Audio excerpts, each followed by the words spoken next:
Hello, and welcome to another meeting of the Geek Cabal. Today's topic is Ahsoka Episode 4. And we just ended up watching this just about, 30 minutes ago. Yeah, probably about 30 minutes ago. So just getting our initial thoughts on that. And kind of right off the bat, my very first one is Episodes 3 and 4 should have just been one episode. Yeah. Because, and I get it, like in an episodic nature, you're going to have one episode lead into the other, but both of them were fairly short. Mm-hmm. You know, instead of having like an hour long episode, they broke it up into two 30-minute episodes. And to me, both of them on their own felt incomplete versus really thinking about it. If you put them together, yeah, you would have still had the negatives of both where kind of drug the plot along a little bit. But they could have probably trimmed it down then and then made it a 45-minute episode in one. Yeah. I mean, I think the only real thing you'd really have to change is some of how episode 3 ends. Instead of ending it on how it obviously ends on like the cliffhanger of, oh, go find them, rearrange that scene just a little bit. And then also when Hera is done talking to the council, just basically cut almost straight to her being like, screw that noise. And Yeah. I think those are really about the only two things you'd have to tweak them a little bit, and then you pretty well got it. Well, yeah, because that whole scene with her, and again, we're spoilers at this point. Is Yeah, everything's if you're watching this for episode 4, like you're in for spoilers. Here it comes.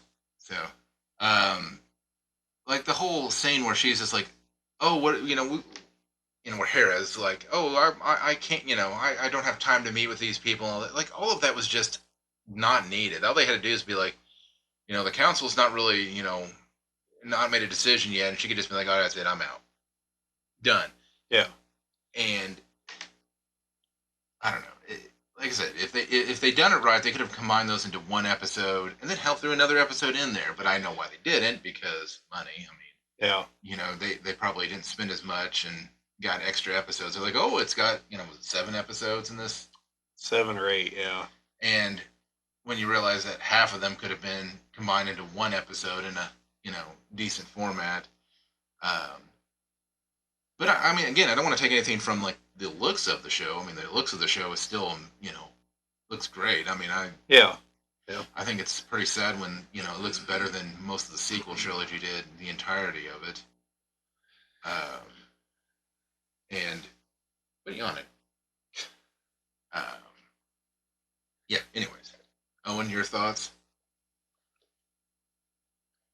Yeah, I believe it was short. Some of the fights dragged on longer than they maybe should have. I don't know. I kind of thought the fights were, you know, I think a lot of times they drag on like the blaster fights way too long, and this one they just pretty much mowed down the people like they should. Yeah. Uh, I mean, even Sabine, I think, is supposed to have enough skill to thoroughly go through and just take out just regular henchmen. Um, I do give them credit though for at least the one kind of surprise with Merrick, is that Merrick was obviously, look, I believe, a resurrected Inquisitor by. Yeah, based on what happened whenever he died, he just kind of like poured out gas out of his form and collapsed, and even The scream he let out was not a natural. yeah, Like what you've seen anybody else getting hacked down by by a lightsaber to make. it's usually the Wilhelm scream. This sounded like it did remind me like the Night Sisters when they resurrected all the Night Sisters to fight the droid army, and yeah, when they would get chopped down, they would make some sort of like ghostly scream or whatever, and that's kind of what I got from that, and that's what I assumed it was. Can you stop yawning? No. Automatic action, Jim. I know. Can't be controlled. Yeah, well, the youth of this generation. What can I say? Anyways, any other thoughts, Owen? Hmm. The name of the episode's ironic. Oh, and Yeah, a little bit. How about you explain it, Owen? Well, the name of chapter 4, uh, the episode's named Fallen Jedi, which is ironic because at the end, Ahsoka falls off a cliff. Now, I don't know if that's what they exactly mean, but I mean, I think there's multiple meanings because Balin is a fallen Jedi. Anakin, she meets Anakin, who's a fallen Jedi, who seems to be. I don't know if it's just a spirit or if it's just him out of time. Because it could actually be the Anakin before he turned to the dark side out of time. Yeah, that's possible. Um, because one of the, and I believe it was in Rebels, is one of the things with the whole the Nexus or whatever the points. I say the Nexus. That's the Star Trek.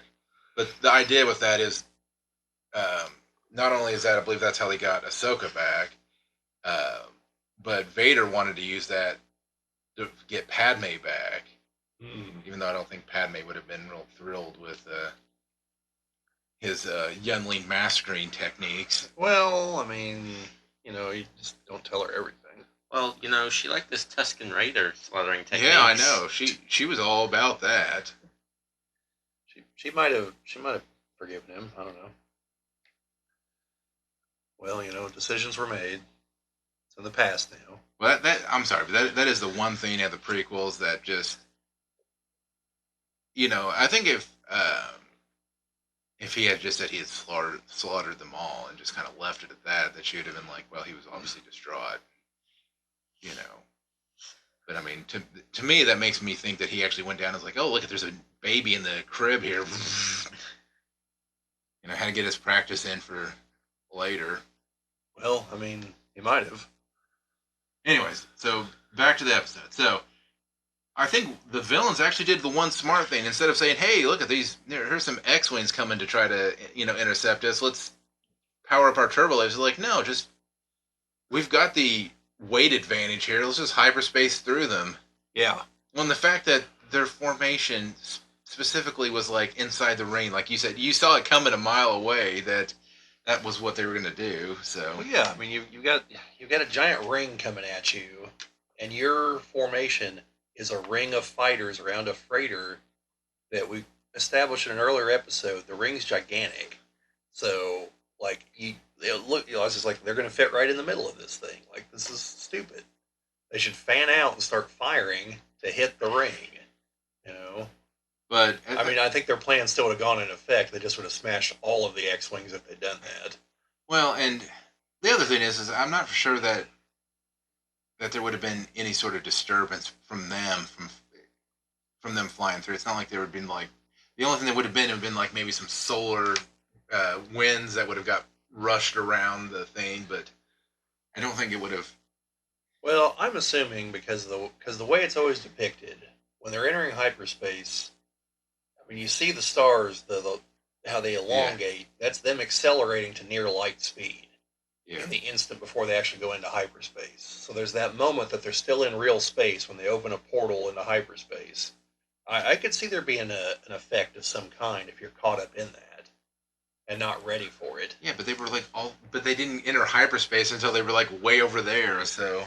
Well, sure, but you know what I'm saying. I know. I guess there would be something. I mean, it's the same thing for, noise in space. I mean, they obviously most space battles should be completely silent. Yeah, should be. Besides hearing things hit your ship, you may, hear noises. Well, that you should hear because it'd hit the hull and then create a vibration inside where there's air. Yes. So that should cause noise. But yeah, I mean, you may hear your own laser cans again as they cause vibrations into the hull, but I think the only movie that ever got that right in the Star Wars was Attack of the Clones with the seismic charges, but they only did, well, where they would go silent. And then once the wave hit, you heard it, yeah. Because it's vibrations moving through, but everything else is QPUs and space. Yeah, like how it should be. Except for the one used on the Sarlacc. That should have been noise through and through. They were in an atmosphere on that one.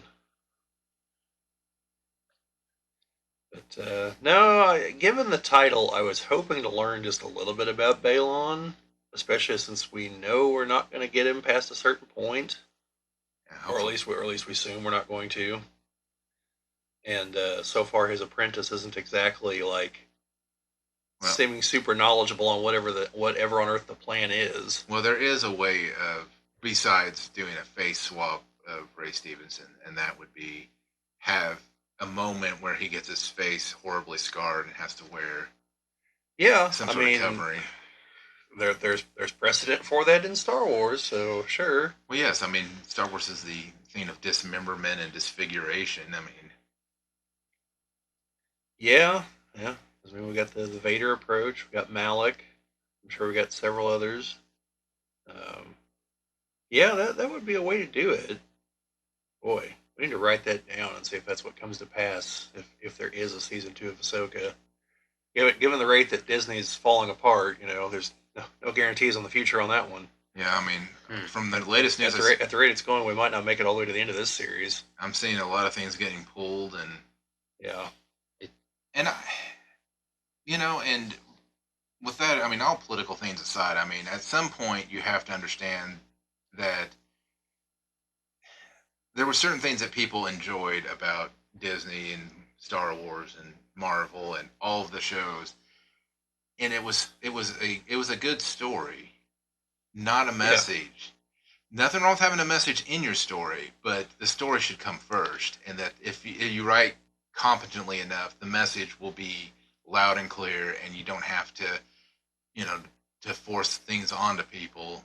You don't have to be so upfront with the message. Well, many classic stories, had themes, morals, and if you think about it, technically, most stories have a message, no matter how simple they are. Maybe they may not be trying to tell it. They may be trying to, entertain you, but there is a message in there.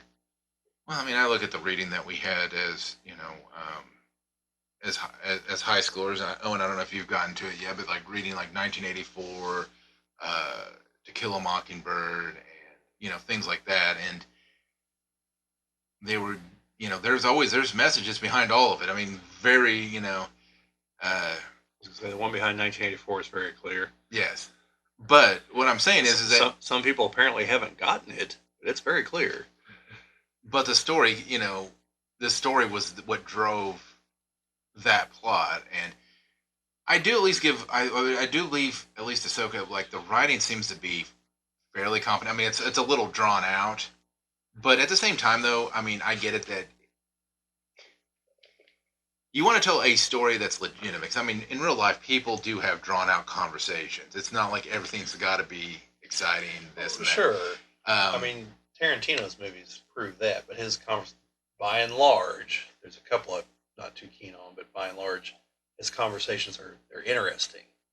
You know, now for me, the major exception is the beginning of Death Proof. Like, I was glad whenever everyone in that movie died. Like, they were the most boring, inane, petty people imaginable. So whenever Kurt Russell hit them in their car and killed them in slow motion, it's like, thank God I don't have to listen to them ever again. but I think there's an interesting story behind all the stuff in Ahsoka. Also, minor connection, I believe Mary Elizabeth Winstead is in that movie as well.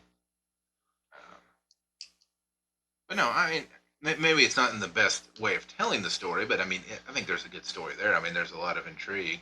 But then again, I saw that with the Force Awakens, which we saw where that led. Because after Force Awakens, I couldn't tell you how many conversations me and Bobby had about uh, Snoke and the possibilities of who Snoke was, and I mean, even got down to the first youngling that Anakin slayed, and I was still really hoping for Porkins. I mean, maybe he bailed out. and got 20 feet tall. And, like instead of going this way, he somehow slendered up and Well, I got. mean, it was a hologram. Like, we saw how the Emperor appeared as a hologram before Vader and Empire. The Sith Lords are all about giant, imposing visions of themselves. And I felt like way that the Force Awakens told its story was very similar to the way that A New Hope told it. Like if you really go down and look at it, New Hope's not really a great story. It's a good movie, but it's not a timely. I mean, it's not a full of substance story. It's All right. what? I'll go along with that last part, but I just heard a whole like string of blasphemy right there. Well, maybe it's because I didn't know. I'm trying to figure out the words to say for it because I'm saying it's a lot of by the books kind of stuff. Well, yes, the original Star Wars trilogy in its entirety is almost by the book. It's literally someone read Joseph Campbell's The Hero's Journey. Is like, wouldn't this be cool if this was in space with lasers and wizards? Well, but I'm not saying that's not a bad thing. Well, no, it's not a bad thing. Like, there's a reason why Joseph Campbell's like, hey, look, all these myths throughout history. Yeah, it's the same guy. Like, it's this, and this. And that's why they keep making movies about that. They keep making stories like that. But it's Like Neo in the Matrix. That's the hero's journey. But I mean, but what I'm saying is, it also set up, and like I said, no, I mean, obviously, I have almost every version of the VHS copy of the original trilogy. Um, but what I'm saying is, like the Force Awakens, again, it built up. It had a lot of lore because obviously people were like, what the hell's the Clone Wars? What the hell is, who the hell is Darth Vader? Why is he, this and that? Same thing with Force Awakens. You're like, okay, who is Snoke and where the hell did the First Order come from, and all of this stuff, and it led up all the story. And then the Last Jedi came out, and you're like, it didn't. Did it subvert your expectations, Jim? It didn't even further the plot. It just pretty much said fuel is something, and then it's like, I guess they're like, we need to have our Empire Strikes Back, but even in the Empire Strikes Back, they're not like, okay, we're gonna leave like 30 people here to start a. It's dumb. But what I'm saying, what I'm trying to get at is that I think Ahsoka's got the potential to tell a really great story and have a possible sequel. But hell, I mean, the way, like you said, the way things are going, I don't imagine any of these shows are going to get any more sequels. Well, we'll see, but Because right now, I mean, everything's on the pause block to have anything released. yeah. Um, Well, I think overall, I've had time to listen to a lot of criticisms of the last 3 episodes, and I think this one did answer some of those criticisms. Obviously, it didn't intentionally do so because sure these episodes were filmed like 6 months to a year ago or longer. But one of them was the fact that why did Hera have to go consult like she's a general? Like, why wasn't she just like, all right, guys, we're going. Like, we have enemy activity. We know we do. They literally shot at us and tried to kill us back in that room. They're all like, Empire forever.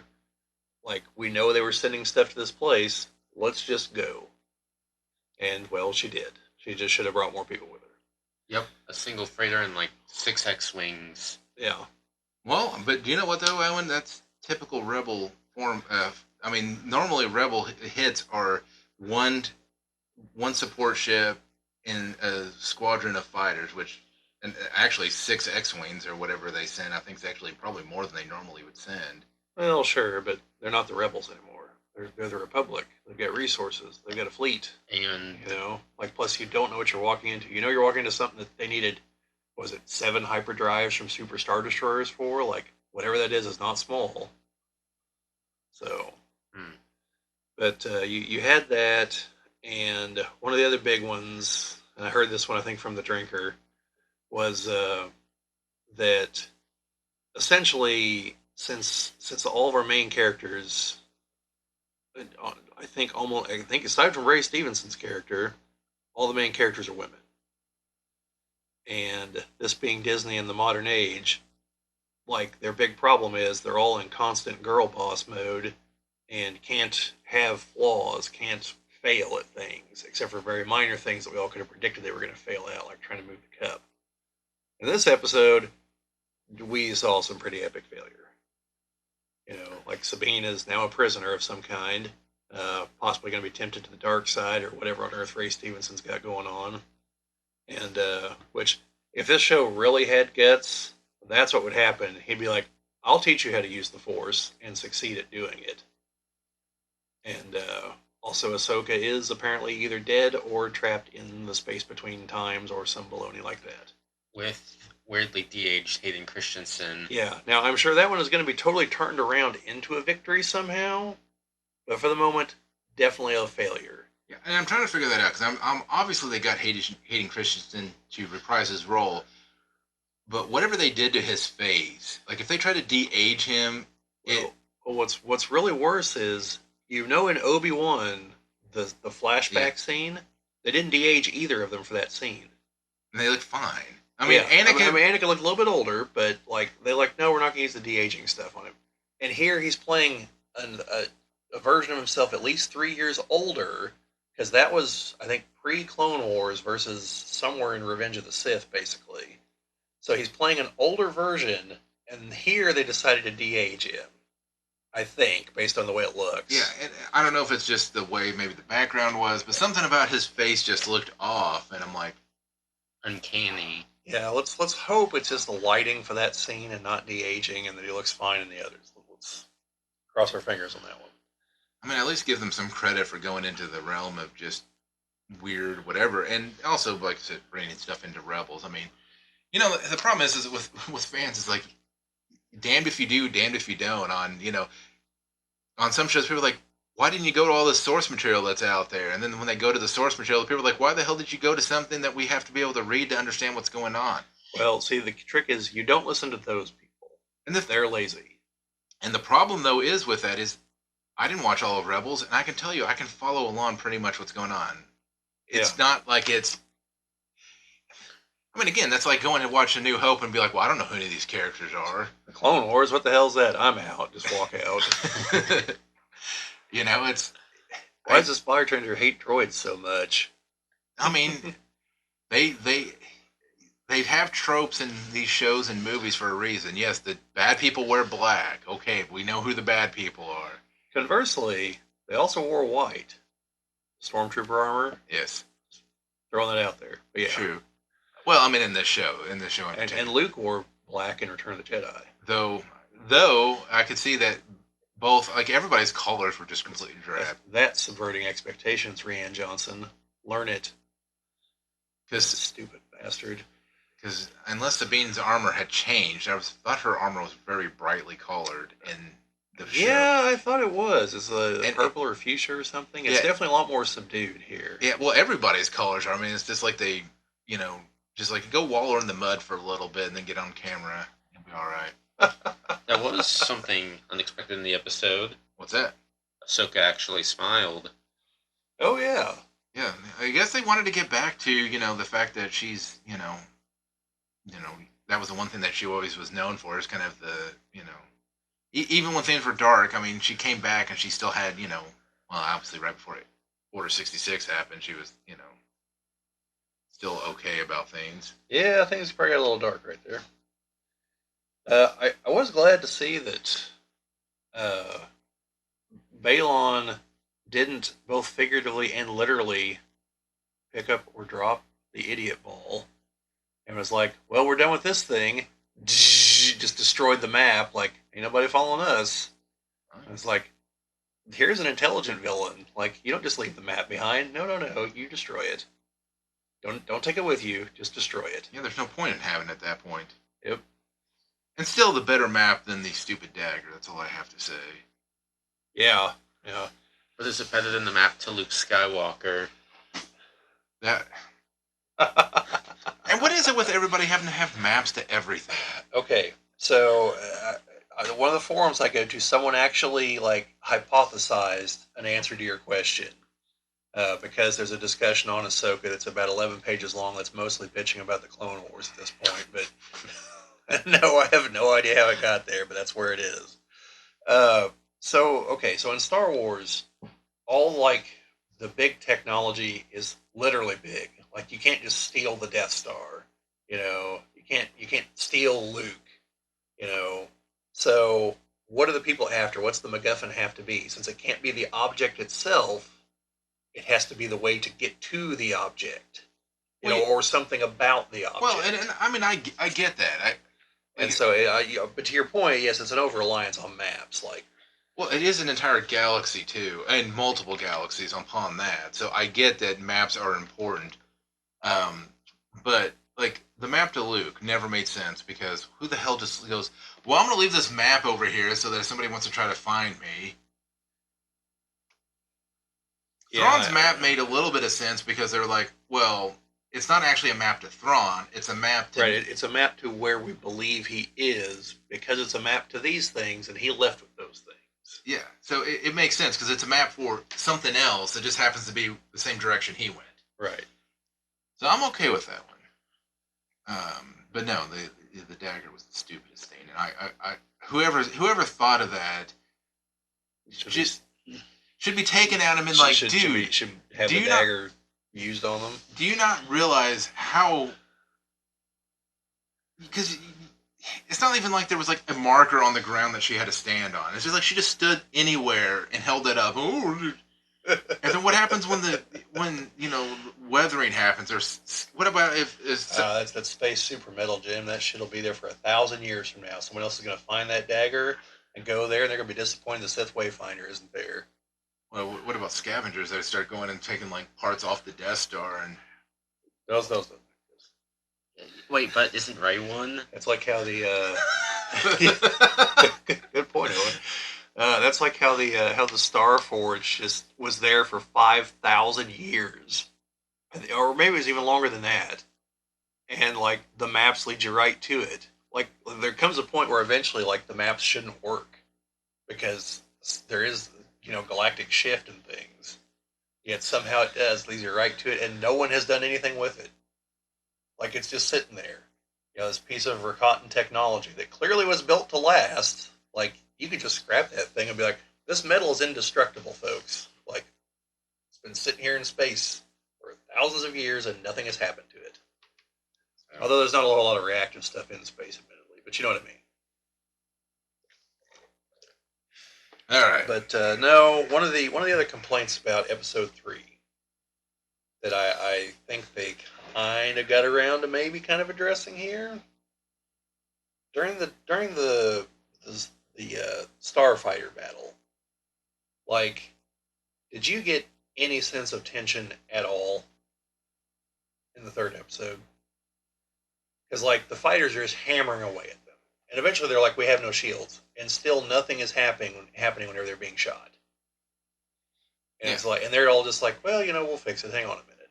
It's like, you should be like terrified. And the person who was talking about this is like, contrast this to A New Hope, whenever they're blasting at Mos Eisley. It's just the characters in the cockpit basically yelling at each other. Like, you get the tension that like, we have to leave now. The Empire is coming. We've got to go.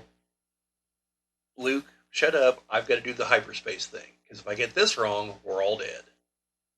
Meanwhile, it's like, I'll just go out into space and fight them off. Well, for them it is like dusting crops, boy. Yeah, and so, then Ahsoka, in the span of 5 seconds, dons a spacesuit and goes outside and fights them. Yeah. And the fighters that are in space, fighting against the ship that's now stalled, could just, Shoot the ship. or just stop Yeah. and then shoot them. Like, they don't have to get anywhere near, like, you have all of space. Just as long as you don't get within 3 feet of this person with the melee weapon, you're fine. Or And you're just like, I'm going in on a strafing ground, guys. they're standing Watch on the. this. They're standing on the. She's standing on the top of the ship. Shoot the bottom. Shoot the bottom. Yeah, or anything. And then when the ship does get hit, like, there's no scorch marks. There's no signs of it being hit. It's just there's no tension at all in that scene. Well, it's because all the main characters are on it. I know. It's plot armor. I know. The best like, kind of armor. Like, I get it. I get the Family Guy. Look, kid, 4 of the 5 main characters are on the ship here. I think we'll be all right. Like, I get it. But it's like watching a superhero movie.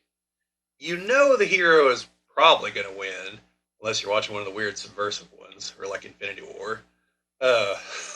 So you're presumably not everyone's going to get dusted. But there's ways to make that little voice in the back of your head shut up.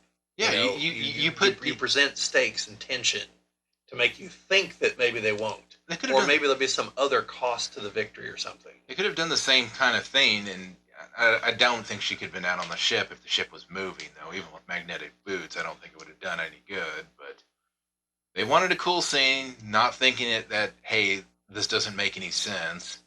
Yeah, and that's kind of the problem, And like I said, there's no tension. Plus, Well, Just the ever so stupid. Oh, they're not on our sensors. And I'm like, because they're like inside your ship essentially, which means there's no sensors inside that ring, which is dumb. yeah, and especially if it's meant to dock with another ship to bring it back. Which we assume is going to happen. I'm assuming it's the Chimera, but we'll see. That they would have to have a sensor to know when there's a ship in there docked. But no, so you had that scene from the third episode with her on the hull of the ship, which was kind of dumb.